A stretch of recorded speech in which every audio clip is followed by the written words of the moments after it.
Do you remember the last time you were truly in pain? Not just a physical ache, but that deep, soul-crushing kind of hurt that makes you feel utterly alone. Maybe it was a heartbreak, the loss of a loved one, or a moment when you felt like the world had turned its back on you. In those moments, what was the one thing that could cut through the darkness? Often, it's a simple, profound force: love. Think about it. A child falls and scrapes their knee. They're crying, scared, and the pain feels enormous. But then, a parent rushes over, scoops them up, gives them a hug, and whispers, "It's okay, I'm here." Suddenly, the tears start to slow down. The physical pain is still there, but it's no longer the only thing they feel. They feel safe. They feel cared for. They feel loved. And that love begins to soothe the hurt in a way no bandage ever could. This isn't just a sentimental idea.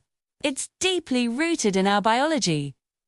When we experience love and connection, whether it's a hug from a friend, a kind word from a partner, or even the unconditional affection of a pet owl, brains release a cocktail of feel-good chemicals.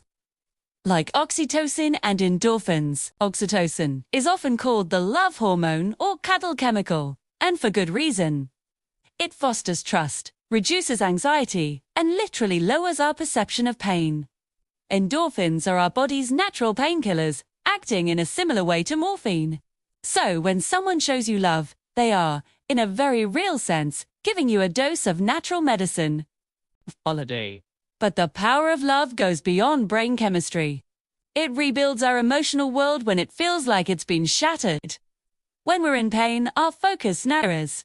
We become trapped in a loop of our own suffering. Love acts as a window, letting in light and showing us that there's a world beyond our hurt.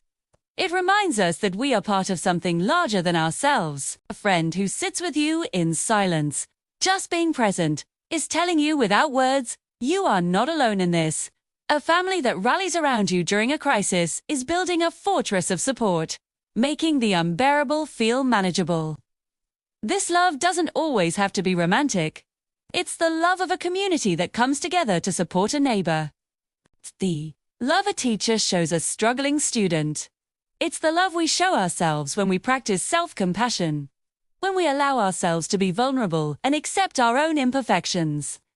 This self-love is crucial because it teaches us that we are worthy of comfort and healing, even when we feel broken.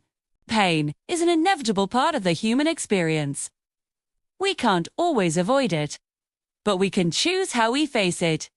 We can choose to isolate ourselves, letting the pain fester and grow. Or we can choose to reach out, to connect, and to let love in. Love doesn't erase the scars, but it helps them heal.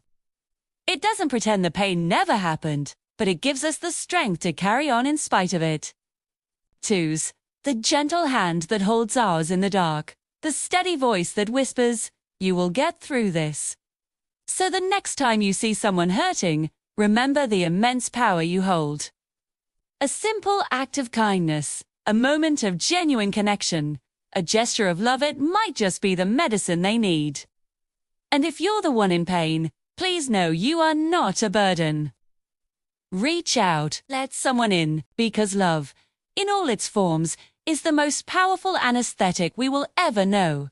It always eases the pain. Thank you so much for spending this time with me. If this message resonated with you, please consider liking this video and subscribing to the channel for more content like this. Take care of yourselves and each other.